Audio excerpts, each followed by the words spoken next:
However, in Revelations chapter 2, verse 9, John warns all of humanity that as we approach the most important transition in the history of humanity, from a society based on war into a society based on peace, that a group of people who pretend that they are Jewish, but who in reality worship Satan or the beast, will deceive all of humanity. Revelations chapter 2 verse 9 states, I know thy works and tribulation and poverty, but thou art rich. And I know the blasphemy of them which say they are Jews and are not, but are worshippers at the synagogue of Satan. So the Babylonian system is a system controlled by people who pretend they follow Judaism, but in fact they worship and promote devil worship. So before we begin to unravel some more of the mysteries that surround #OpDeathEaters and how the system of classical conditioning works, let us review the two major metaphors from the 17th chapter of Revelations that we talked about in our last show. While you listen to this, I want you to keep in mind the concept of the synagogue of Satan and its effect on modern society. The cult of the goddess, a great prostitute, is a very prominent image in modern-day corporate media. From the Ann Coulter and Sarah Palins of the world to Madonna, Lady Gaga, Hannah Montana, and the other idols of the lost city of angels. The image of the goddess in modern pop culture is a way to initiate our children into idol worship that often includes many of the Babylonian traditions of polytheism.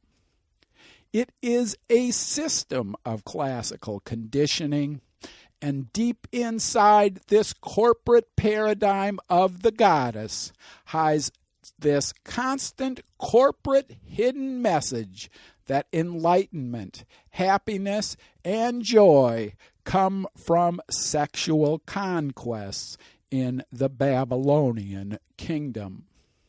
This is the same philosophy that Aleister Crowley, Anton LaVey, and Michael Aquino have promoted among our young people for more than 100 years.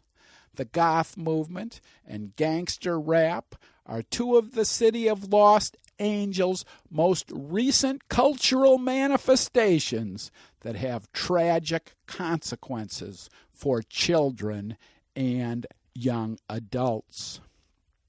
Many of the music videos from today's pop icons like Madonna and Lady Gaga recreate the images of the Babylonian myth of the divine goddess, with Molly as the new sacrament encouraged by the goddess. Our children are led down the primrose path by a city of lost angels that plays a key role in conditioning our children. While we worry about the elimination of prayer from schools, our children are immersed in a culture of moral relativism and idol worship that have left an entire generation scarred with the wounds of a polytheistic paradigm of reality and searching for deeper meaning to life.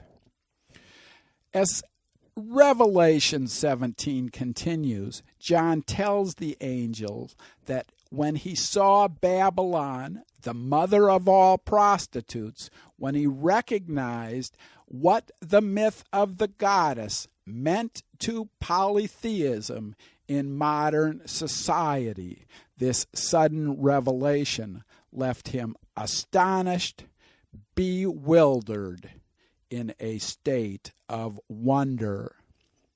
The second metaphor of the 17th chapter begins, "With her the kings of the earth committed adultery, and the inhabitants of the earth were intoxicated with the wine of her adulteries."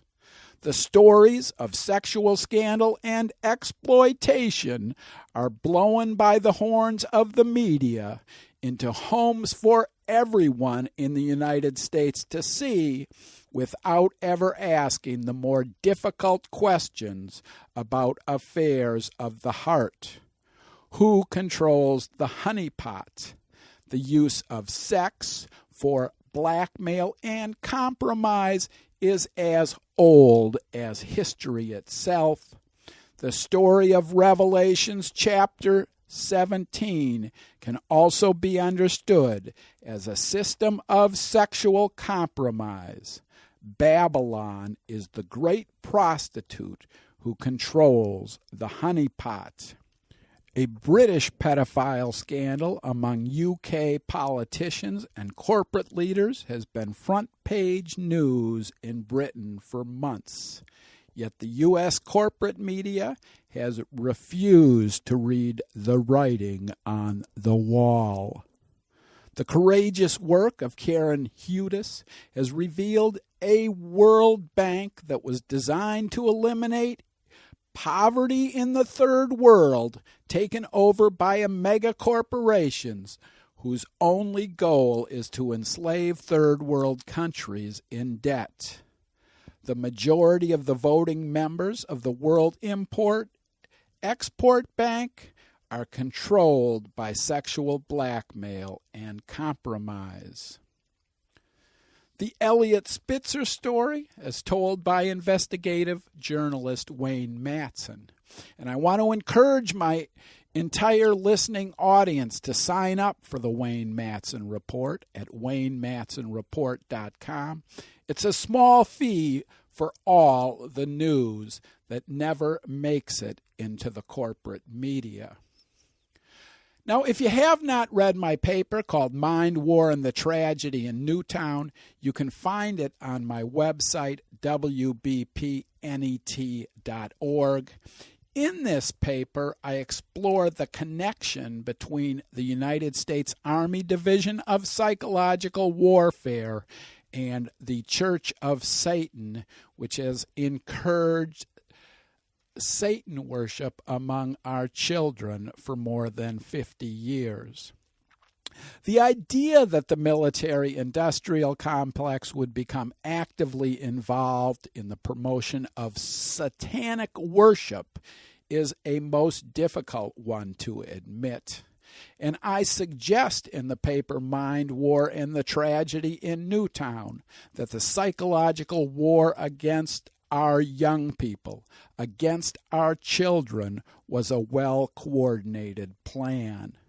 The military knew the results they were looking for through their MK Ultra research program that began in the 1950s and continue to this day.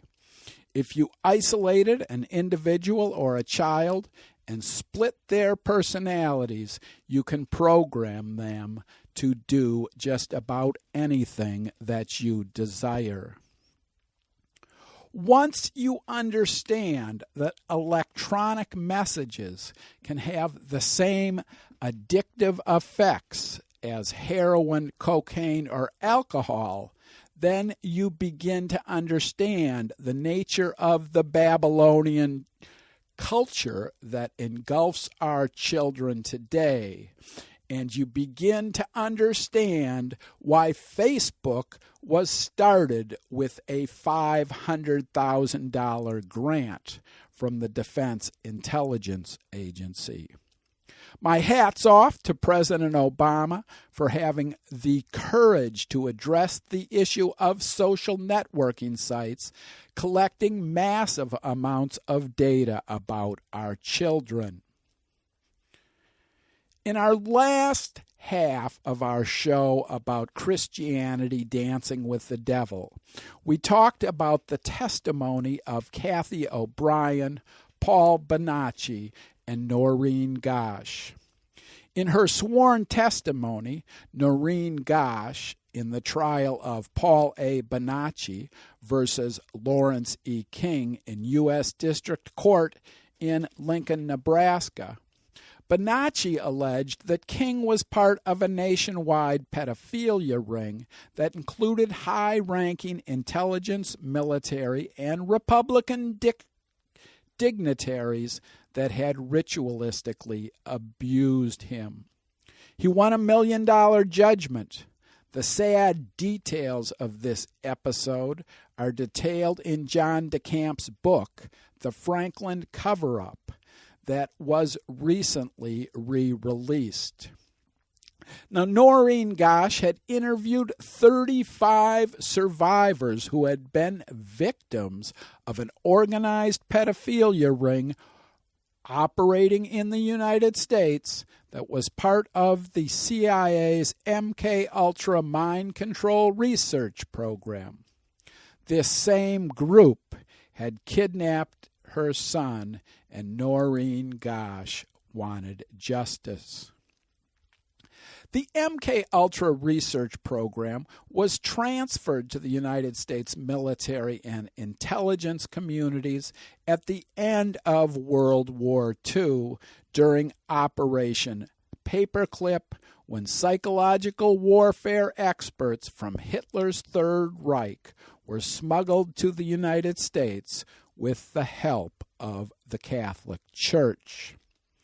As we saw in the testimony of Paul Bonacci, some of the members of Bohemian Grove, a favorite of top Reagan administration officials during the 1980s, were participating and cooperating with an international pedophilia ring that was being used to compromise politicians, military, and industrial leaders in the United States. Now, one thing that you need to remember when you understand this system of sexual compromise is that you cannot build an elaborate system of state-sponsored fraud like the type of state-sponsored fraud that exists in this country without having an active game to control anybody who might learn about your illegal activities. And here we will today begin to explore just how that system has worked in Washington since the days of J. Edgar Hoover. In our last broadcast, we talked about the courageous testimony of Cathy O'Brien, author of the book Transformation of America. And in this book, it's interesting to note that O'Brien describes in some great details the abuse that she suffered under the CIA MK-Ultra program. Cathy O'Brien describes being given an oath called the right of silence by members of the Catholic Church with close ties to the Vatican. And I want to put an exclamation point on the relationship between the Catholic Church, particularly the Jesuits, and the MK-Ultra mind control research program. First, the Catholic Church helped smuggle scientists who were in violation of the Nuremberg Treaty out of Germany to avoid prosecution and to set up and to continue their research in the United States. So, as we get ready to have a word for our sponsors, I want everybody to remember that this concept of the synagogue of Satan involves both misled Christians and misled Jews.